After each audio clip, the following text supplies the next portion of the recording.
Hi friends, the Public Examination Act 2024 NEET examination இல்ல JEE ஏதாவது public எக்ஸாமினேஷன்ல முறைகேடுகள் நடந்தா அதை தடுக்கிறதுக்கு புது சட்டம் வந்து கொண்டு வந்திருக்காங்க.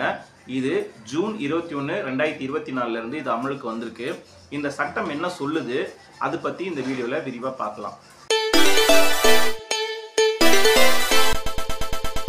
நீட் எக்ஸாம் JEE எக்ஸாமில் ஏதாவது முறைகேடுகள் நடந்தால் அதை தடுக்கிறதுக்காக தான் இந்த பப்ளிக் எக்ஸாமினேஷன் ஆக்ட் 2024 அமல்படுத்தியிருக்காங்க.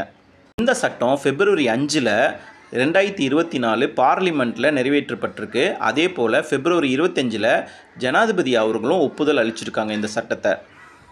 சமீபத்தில் நடந்த நீட் UGC நெட் தேர்வுகளில் முறைகேடுகள் நடந்ததாக சொல்லியிருக்காங்க. இந்த தேர்வில் நடந்த முறைகேடுகளை மறுநாளே இதை கண்டுபிடிச்சிட்டாங்க. அது மட்டும் இல்லாமல் UGC நெட் 2024 அந்த பேப்பர் லீக் ஆயிடுச்சுன்னு சொல்லியிருக்காங்க. சொன்னோடனே அந்த தேர்வையே ரத்து செஞ்சிட்டாங்க.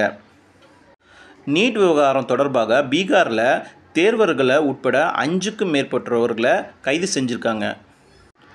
இந்த பப்ளிக் எக்ஸாமினேஷன் ஆக்ட் 2024 ஜூன் 21 2024 இருந்து அமலுக்கு வருது.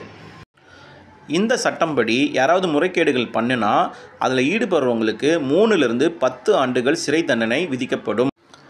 இந்த சட்டம்படி ஏதாவது ஒரு கேண்டிடேட்டுக்கு அசிஸ்டன்ஸாக இருக்கிறது, இல்லை ஒரு கொஸ்டின் பேப்பரை லீக் பண்ணுறது, டேம்பரிங் ஆஃப் கொஸ்டின் பேப்பர்ஸ், இல்லை கான்ஃபிடென்ஷியல் இன்ஃபர்மேஷன்ஸை வந்து டிஸ்க்ளோஸ் பண்ணுறது, அப்படி இல்லைனா எக்ஸாமினேஷன் என்ட்ரிக்கு வந்து அன்ஆத்தரைஸ்டாக உள்ளே போகிறது, இந்த மாதிரி ஏதாவது ஒரு முறைகேடுகள் செஞ்சாங்கன்னா அவங்களுக்கு 3லிருந்து 10 ஆண்டுகள் சிறை தண்டனை கண்டிப்பாக இருக்குது.